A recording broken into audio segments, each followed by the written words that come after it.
Dito sa Papa Dudut Stories, ikaw ay hindi nag-iisa.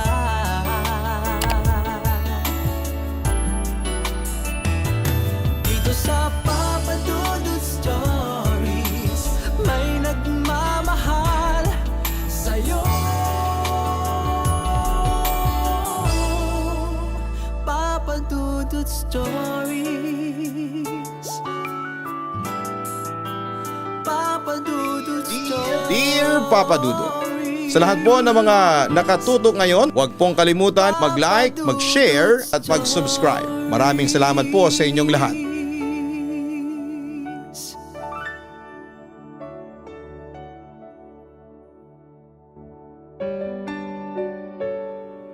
Magandang gabi po sa inyong lahat. Ako po si Stel Joy Parilla ng Katkat, Angeles City, Pampanga. Ako ay 35 years old na sa ngayon at nagwo-work ako sa isa sa mga pinakamalaking hotel and resort dito sa Clark, Pampanga. At katulad ng iba mong mga letter senders, hindi na bago sa akin ang kwento ng kababalaghan dito sa workplace ko. Anyway, nagsimula pala ako bilang receptionist dito sa hotel resort at na-assign ako noon sa graveyard o panggabi. At unang araw ko pa lamang noon sa trabaho ay nakarinig na ako ng mga kwentong katatakutan na na-experience umano ng mga kapwa ko empleyado at ilan sa mga naging guest namin.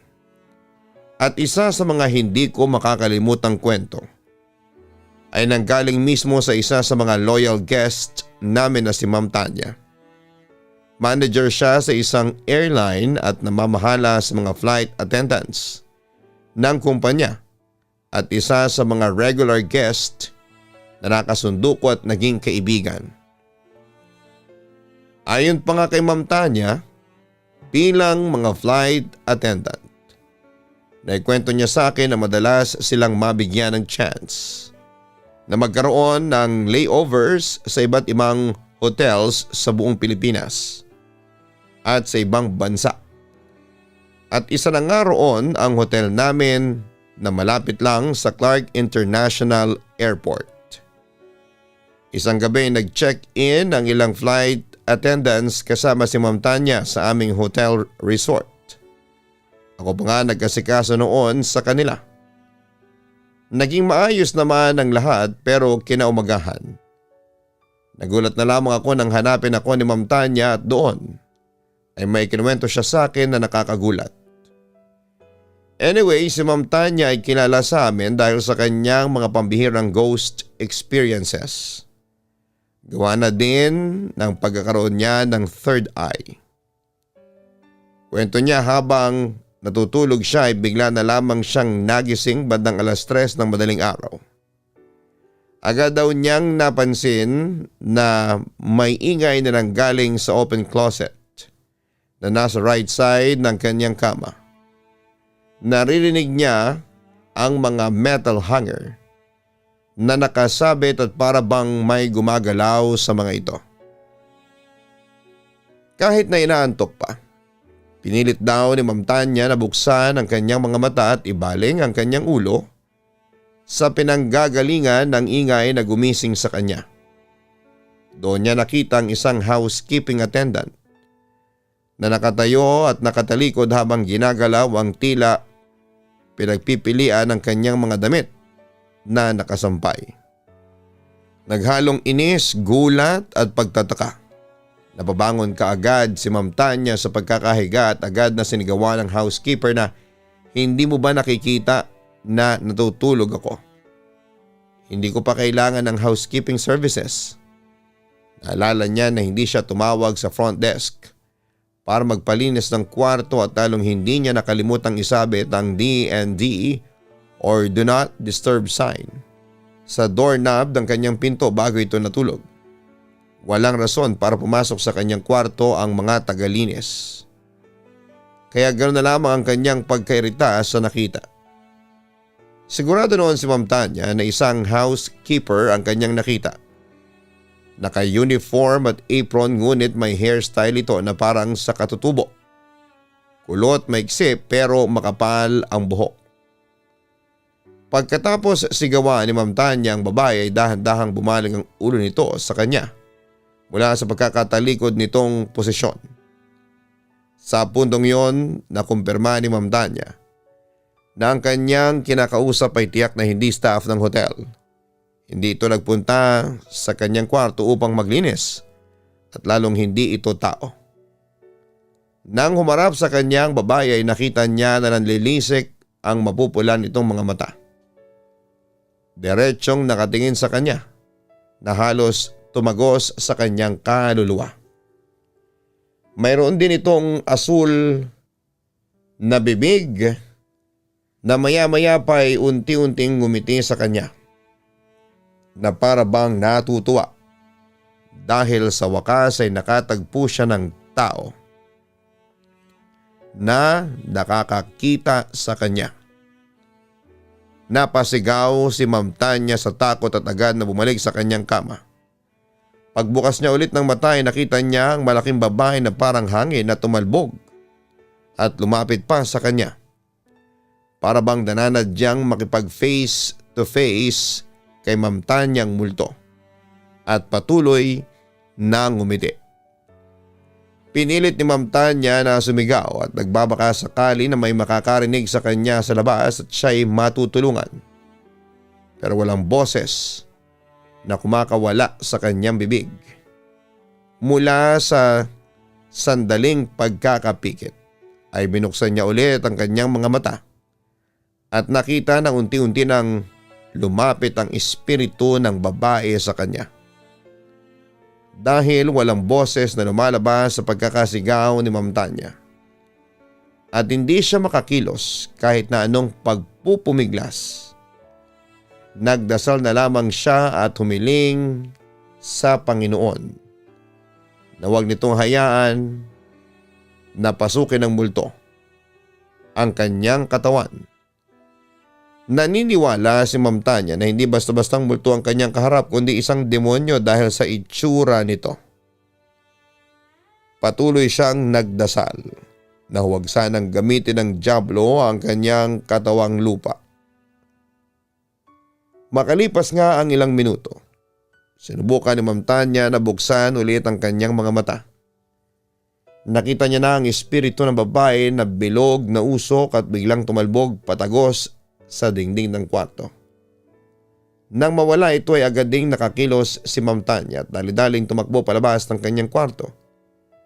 Hindi ko na naabutan yon kasi nag-out na ako bandang 2:00 pa lamang ng madaling araw. Estel, matagal na ako nag-check-in sa inyong hotel pero ngayon lang ako naka-experience ng paranormal sa hotel ninyo. Ang buong akala ko'y walang nagmumulto dito. Wika ni Ma'am Tanya sa akin. Pasensya na po kayo sa mga nangyari, Ma'am Estel. Although may mga naririnig na po akong kwentong kababalagan dito sa hotel namin, wala pa naman po ako na-experience. Ang sabi ko naman sa kanya. Kumalat ang kwento ni Ma'am Tanya sa kapwa niya flight attendants. Kapag tinatanong siya ng mga crew kung ano ang room number ng hotel, kung saan niya nagstay ay sinasabi niya lang na hindi na yung mahalaga dahil may kakayahan naman yung entity na tumawid o tumagos sa iba't ibang lugar ng hotel. Mula noon ay takot nang mag-solo room ang mga crew at kadalasan silang nagsasama-sama sa isang kwarto dahil sa pangamba na muling magpakita ang housekeeper na nakasalamuha ni Ma'am Tanya. Samantala sa kabila ng nangyari ay nagpatuloy pa rin naman ang grupo ni Ma'am Tanya na mag-check-in sa hotel namin pagkatapos ng kanilang trabaho. Pero hindi sila nagpapa-check-in sa hotel floor kung saan nangyari ang lahat. Sa kabilang banda dahil tapos ako ng marketing degree, kaya mula sa pagiging receptionist ay inassign nila ako sa office ng hotel resort kung saan ay naging bahagi ako ng advertising and marketing committee. First day ay okay naman ang lahat at parang nasa normal ka lang na setup ng office ganon. Then after 2 weeks ay na-transfer ako sa planning and promotions department ng kumpanya para sa isa sa mga training ko. Very competitive and approachable naman ang team na nagtitrain sa akin. Siya nga pala Monday hanggang Saturday ang pasok namin. Pero kapag Saturday medyo wala na kami halos ginagawa. Kaya naman kwentuhan ng kung ano-ano hanggang sa mapunta sa mga horror stories about sa hotel resort namin. At doon ko nalaman na mayroon din palang sariling horror story sa mga empleyado sa mismong office. Nakwento nila yung nakuhanan sa CCTV na humagis yung isang upuan. Tapos may kwento rin sila sa mga nagtatype na keyboard kahit na wala naman ang mga tao sa office. Mga usual na sound ng footstep at kung ano-ano pang mga makatindig sa balahibo. Hanggang sa nagsimula na rin akong makaramdam ng kababalaghan. Nagsimula sa kusang paggalaw ng tumbler ko na nakapatong lamang sa desk ko na nauwi sa pagkawala ng mga importanteng supplies katulad ng stapler, ballpen at iba pa. Hanggang sa isang araw ay nabalitaan ko na may isang empleyado sa QA lab team na nagkaroon ng scratch habang nagtatrabaho siya at balitang balita yon sa buong kumpanya at kinabukasan ay nag-awol na siya. Lumipas sa mga araw at naging normal naman ang buhay ko. So akala ko ay hindi na ako makakaranas ng kababalaghan. Pero nagkamali pala ako ng akala ko.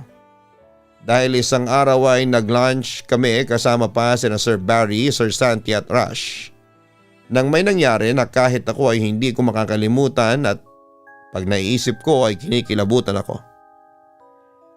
Pagkatapos namin kumaing apat ay pumasok ako sa main door ng office tapos lobby yon. Nakasalubong ko si Mrs. Landry, isa sa nag-train sa akin sa planning team. Nang babatiin ko siya ay napansin ko na parang gulat na gulat siya at natakot nung nakita ko. Kaya tinanong ko kagad siya if bakit. Bakit parang takot at gulat ka ma'am? Usis ako sa kanya. Saan ka galing? Tanong niya agad sa akin. Kumain po kasama sina Sir Barry, Sir Santi at Rush. Bakit po? Nagtatakang tanong ko. Sure ka? Kakikita ko lang sa'yo pagdaan ko sa office nyo katabi ka ni Miss Atisa. Binati ko pa nga siya tapos ikaw tumingin ka sa akin. At ngumiti ka. Kwento niya habang halatang nagtataka at takot na takot. Sa takot at gulat ko ay agad ko siyang inaya sa office namin. At pagdating namin ay nandoon si Miss Atisa at agad namin siyang tinanong kung may iba siyang kasama o ibang naupo sa table namin. Wala akong katabi kanina pa. Si Ma'am Gab nag-lunch noong mga time na yon. Sagot nito sa amin. Talaga Atisa? Kasi kanina lang ay napadaan ako dito. Nakita ko na may kasama ka. Akala ko nga ay si Estelle kasi kamukha niya. Naguguluhang kwento ni Ma'am Landry. Totoo ba yan ma'am? Hindi makapaniwala si Miss Atisa sa narinig niyang kwento sa aming boss. Basta ako ma'am, kahit itanong niyo pa kina Sir Barry at Sir Santi, sabay kaming apat ni Rush na nag-lunch. Muling giit ko. Kaya pala ibang pakiramdam ko kanina. Parang may nararamdaman akong nakatayo sa likuran ko. Sabi naman ni Miss Atisa. Ma'am Landry, kung totoo yung sinasabi ninyo, baka doppelganger nga ni Estelle ang nakita ninyo. Dagdag pa niya. Pagkatapos noon, papadudot ay sinubukan na naming kalimutan ang nangyari. Nagpatuloy kami sa aming trabaho. Lumipas ulit ang ilang araw at wala namang nangyaring kababalaghan sa opisina maging sa mismong hotel resort namin. Sa kabilang banda habang nagwo-work naman ako, ay napansin ko ang isang bagong empleyado. Lalaki, nakasuot ng polo barong na blue na siyang uniforme ng mga lalaki na nagtatrabaho sa opisina namin. Inakala kong bagong hired yon kasi first time kong makita ang mukha niya. Pero ang nakapagtataka lang, hindi siya tumitig kahit kanino at hindi rin siya nakipag-interact sa mga kasama niya sa opisina. Inisip ko na lamang na baka loner siya o baka may reservations pa since baguhang empleyado lang naman siya. Anyway, napapansin kong madalas itong nakaupo sa loob ng accountant's office sa kabilang side ng opisina. Minsan habang nagtatanghalian kami, ay tinanong ko yung accountant namin. Ma'am Rowena, anong oras po ba nagla-lunch yung kapartner ninyo? Parang hindi ko po siya nakita na sumasabay sa atin, ang sabi ko. Biglang nagtitiga ng mga kasama ko na tila ba nagtataka. Ha? Sino? Wala naman akong kapartner. Tanong ng accountant namin. Po, mag-isa lang po ba kayo dito? Sino po yung lalaki na lagi ninyong kasama sa loob ng kwarto? Paliwanag ko. Narinig ng mga kapwa accountants ni Ma'am Rowena ang sinabi ko. Bilang nagbago ang reaksyon ng mukha nila na tila ba kinikilabutan sa kanilang narinig. Naku, huwag mo nga akong binibiro ng ganyan.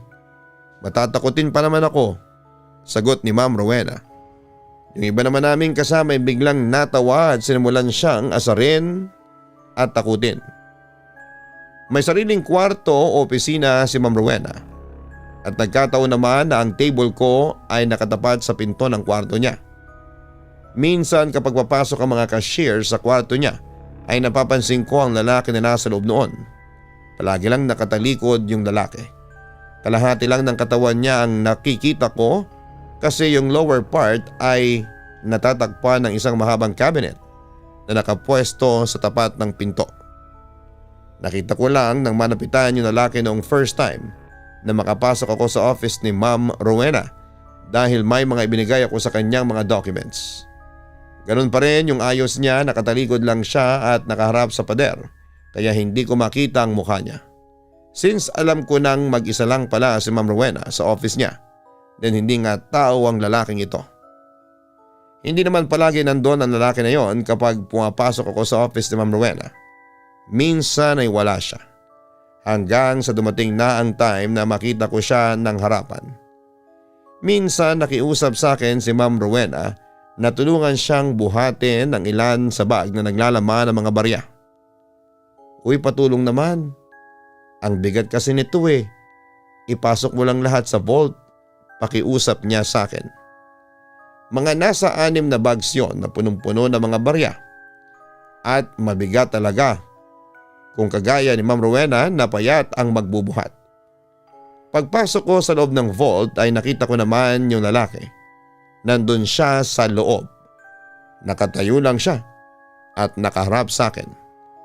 Yung mga mata niya ay puro puti lang lahat tapos ay nakangiti siya. Yung tipo ng ngiti na hindi mo gugustuhin na masilayan.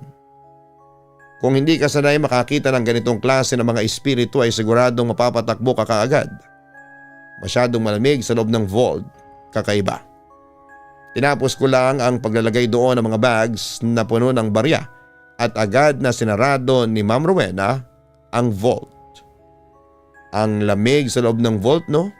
Wika ni Ma'am Rowena. Oo nga po eh. Lagi po bang ganyan dyan? Tanong ko. Madalas pero minsan ay hindi. Minsan naman dito sa pwesto ko sobrang lamig kahit na hindi ko naman nilalakasan ang aircon. Kasi nga ayoko nang giniginaw, sagot niya. Totoo naman ang sinabi niya. Hindi nga maginaw sa office niya noong time na yon pero sa loob ng vault ay sobra. Walang kamalay-malay si Ma'am Rowena na palagi siyang may kasama sa loob ng office niya. Minsan naman ay kinakailangan ko mag-overtime 5:30 PM na noon at nagsiuwian na mga kasama ko. Galing ako sa advertising area at bumalik sa back office. Wala nang tao sa loob at umupo ako sa pwesto ko at may ginawa sa computer nang biglang may nagsalita. Hindi ka pa ba uuwi? Wika ng isang lalaki. Naisip ko na baka si Sir Santi yon dahil madalas yon mag-overtime. At saka katabi ko lang naman ang pwesto ni Sir Santi.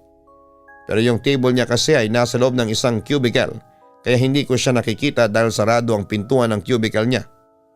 Medyo po, may tinapos pa po kasi ako. Sagot ko habang may isinesend sa email. Napansin kong ayaw mag-send ng email ko kaya tinawag ko si Sir Santi. Sir Santi, may problema po ba sa Thunderbird? Kasi ayaw mag-send ng email ko. Wika ko. Pero hindi sumasagot si Sir Santi. Ilang beses ko pa siyang tinawag pero hindi talaga siya sumasagot. Naririnig ko lang ang tunog ng keyboard niya. Sobrang tutok ba siya sa tinatype niya kaya ayaw niya akong pansinin. Tapos ay naririnig ko pa na humuhuni siya ng isang awitin. Tumayo na ako at kinatok ang pintuan ng cubicle niya hanggang sa mayroong nagsalita sa likuran ko. Sinong kinakatok mo dyan? Wika ng boses. Lumingon ako sa likuran ko at nagulat ako na si Sir Santi pala yon. Akala ko po nandito kayo sa pwesto ninyo. Wika ko. Nasa labas ako. Nag-dinner ako kasama ang mga big bosses natin. Sina Ma'am Luz at Sir Tony ko. Sagot niya. Ha? Sino po yung kausap ko kanina dito? Nagtataka ang wika ko. Binuksan ni Sir Santi ang pintuan ng cubicle niya at nakita naming wala namang tao doon. Ibig sabihin talagang mag-isa lamang ako sa loob ng office mula kanina bago dumating si Sir Santi. Kinilabutan si Sir Santi sa kinuwento ko kaya iniwan niyang nakabukas ang pintuan ng kanyang cubicle ng gabing yon habang siya ay nagtatrabaho. Nang bumalik na ako sa computer ko ay napansin kong nakasend na ang email na ipapadala ko. Bago ako umuwi ay nagkwento muna sa akin si Sir Santi. Isa ako sa mga pioneers dito. Matagal na rin usap-usapan dito na meron daw kaluluwa ng lalaki na nagpapakita dito sa loob ng office. May ilang mga employees na rin kasi ang nakakita. Kahit nga ako minsan feeling ko nararamdaman ko siya sa paligid. Mas kawawa yung mga dating empleyado na bukas ang third eye kasi talagang ginagambala daw sila habang nagtatrabaho kaya nag-resign na lamang sila. Walang nakakaalam kung sino ang lalaking yon at kung bakit siya nagpaparamdam. May ilang sumubok na kausapin siya pero hindi siya sumasagot at sumakit lang ang mga ulo nila. Kwento ni Sir Santi. Sunod na encounter ko doon sa lalaki ay habang nagtututbrush ako sa loob ng CR. Kakatapos ko lamang mag-lunch noon, pagka-toothbrush ko ay naghilamos ako. Tapos pagtingin ko sa salamin ay nakita ko siya. Biglang kumurap-kurap ang ilaw hanggang sa bigla siyang naglaho. Nasabi rin sa akin ni Sir Santi na nagpapakita nga din daw yon sa salamin ng CR. Minsan naman ay medyo nag-overtime ulit ako. May ipiprint lamang ako noon at makakauwi na. Habang nasa kalagitnaan ako ng pagpiprint ay biglang huminto yung printer tapos ay nakita ko ulit yung lalaki. Nakaupo siya sa table na nasa tapat ng sa akin. Nakatingin lang siya sa akin at mahinang tumatawa na parang nangaasar. Dahil kasama ko si Sir Santi doon sa office that time ay nag-email ako sa kanya. Sir Santi, huminto yung printer ko. Nasa harap ko ngayon yung lalaki at nanggugulo. Ang sabi ko. Send mo sa akin at ipiprint ko. Ako nang bahalang magprint. Kung wala ka nang gagawin, patayin mo na ang computer at printer mo tapos umuwi ka na kaagad. Reply niya. Ganun na nga lang ang ginawa ko. Kinabukasan pagpasok ko ay nakita ko nakapatong sa table ko yung mga documents na print ni Sir Santi para sa akin. Akala ko'y walang kababalaghan na ang mangyayari sa akin ang araw na yon pero nagkamali ako. Dahil noong mag-CR ako'y muling nagpakita sa akin ang lalaki. Pero this time ay may kasama na siya. Isang roon ng housekeeper na mukhang katutubo. At isa roon ay yung kamukha ko. Yung iba ay hindi ko na matandaan ang mga mukha nila. Basta 6 silang nagpakita sa akin sa CR pero hindi ako sumigaw o nagmadaling lumabas ng CR. Kaso'y ramdam na ramdam ko talaga ang kabog sa dibdib ko. Pagkatapos noon papadudot ay hindi na ako naging komportable hanggang sa matapos ang trabaho namin. Sa kabilang banda noong break time ay naabutan ko si Sir Barry, ang Vice President ng hotel resort namin. Naka-close ko. Naikwento ko kay Sir Barry na 40 years nang nagwo-work sa hotel resort. Ang lahat ng kababalaghan na na-experience ko at may sinabi siya sa akin na siyang kinagulat ko. Sabi ni Sir Barry, baka hindi daw doppelganger ang nakita ni Ma'am Landry noon na inakalang ako kundi yung dating empleyado sa Hotel Casino na nakamukha ko raw. Esme daw ang pangalan nito. Hanggang sa bigla ko naalala na may tiyahin pala ako sa side ni Mama na Esmeralda ang pangalan. Esme for short. Bali pinsan siya ng mama ko. Wala kaming communication kay Esme kasi hindi naman kami close. Pero parang naikwento sa akin dati ng mama ko na nag-work ito sa isang hotel. So yun na nga Papa Dudut, na kwento ni Sir Barry tungkol kay Esme na kamukha ko raw. Kaya nga raw, nung unang kita pa lang niya sa akin ay inakala niyang anak ako ni Esme. Maraming ikinuwento pa si Sir Barry tungkol kay Esme. May kaibigan daw itong housekeeper na mula sa katutubong Aita, si Wenalyn. Masipag daw si Esme sa trabaho. Samantala may manliligaw si Esme na lalaking empleyado na nagwo-work bilang accountant. Kung hindi ako nagkakamali, Rodel daw ang pangalan nito at madalas daw makita ng mga empleyado si Esme at Rodel na magkasama kaya hinala nila ay may relasyon na ang dalawa. Pero isang araw taong 1991, na-assign si Esme, Wenalyn at Rodel at 5 pang empleyado ng hotel para i-on loan ang sister resort sa Porac, Pampanga sa loob ng 1 linggo. Pero pumutok noon ang Mount Pinatubo at isang sister hotel sa mga nabaon sa Rumaragasang Lahar. Natrap doon ang maraming empleyado kabilang na sina Esme, Rodel at Wenalyn. Hindi na raw nakita pa ang mga bangkay ng mga empleyadong yon. Nalungkot naman ako sa narinig ko kay Sir Barry. Pero ang ipinagtataka ko ay bakit sa hotel resort namin sila nagmumulto. Suspetsya ko ay hindi pa rin nila matanggap na patay na sila at patuloy pa rin silang pumapasok sa trabaho kahit na mga kaluluwa na sila. Si Wenalyn ay nagpatuloy sa pagiging housekeeper at siya yung nakita ni Ma'am Tanya noon. Habang si Tita Esme naman ay nakita ni Ma'am Landry na kasama ni Miss Atisa sa opisina namin. At si Rodel, yung lalaking nakita ko sa opisina ng accounting at sa vault. Sa kabila ng mga kababalaghang nagaganap sa hotel resort na yon, ay hindi pa rin ako tumigil sa pagtatrabaho doon. Pero nagsasuggest ako noon kay Sir Barry na pabindisyonan ang aming opisina at mag-alay ng misa para sa 8 empleyadong nasawi noong 1991. At ginawa nga nila ang suggestion ko. Nag-alay ng dasal ang lahat ng empleyado ng hotel resort para sa 8 unfortunate souls na hindi matahimik hanggang ngayon. Pero alam mo ba Papa Dudut, pagkatapos ng misang yon ay nawala na ang mga nagpaparamdam na mga multo. Hindi lang sa opisina namin kundi sa buong hotel resort. Sa ngayon, Papa Dudut ay 12 years na ako nagtatrabaho dito sa hotel resort at ako na ang head of marketing. Masaya at very fulfilling naman na magtrabaho sa amin. Marami kaming benefits at ramdam mo namang may care sila sa mga empleyado.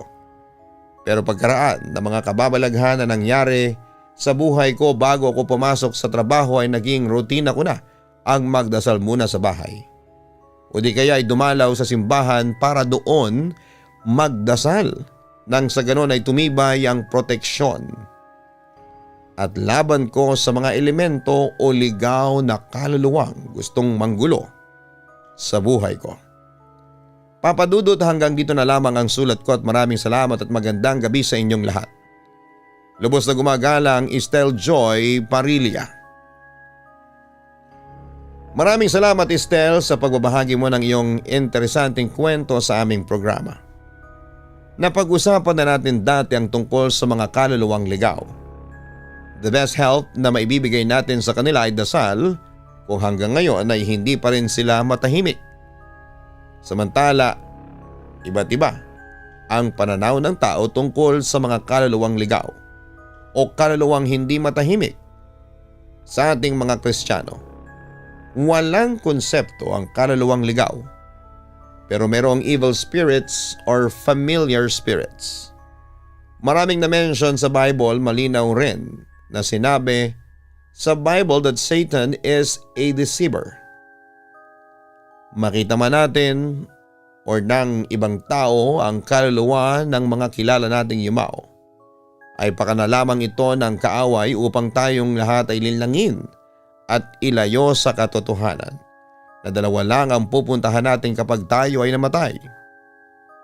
To be absent from the body is to be present with the Lord. Haharap ka sa Kanya sa oras na ikaw ay pumanaw. Walang kaluluwang ligaw, only evil spirits na gumagaya sa mga mukha ng mga yumao natin para linlangin tayo at malaya silang nakakakilos para manggulo sa atin. Kaya kailangan na tayo ay maselyuhan ng banal na Espiritu Santo ng Diyos para tayo ay may pananggalang sa mga masasamang espiritu. Hanapin at suportahan ang Kaistorya YouTube channel para sa mga horror stories. Makikita po ang channel na yan sa link sa homepage ng channel na ito. Ganon din ang Papa Dudut Family YouTube channel na kung saan ay pwede po kayong manalo sa every episode. Papaano? Manood lang. Maraming salamat po sa inyong lahat.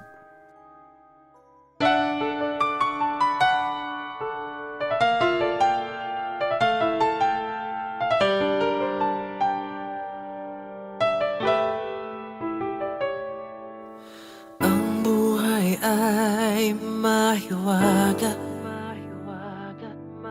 laging may lungkot at saya. Sa Papa Dudut Stories, laging may karamay ka.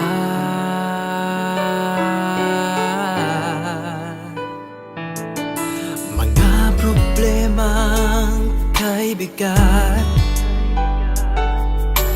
dito ay pakikinggan ka.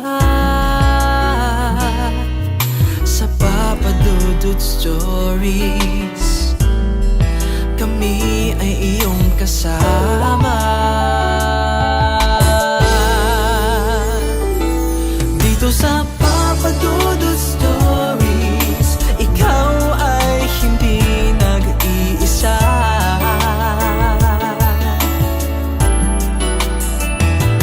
Dito sa Papa Dudut Stories, may nagmamahal sa'yo. Papa Dudut Stories, Papa Dudut Stories.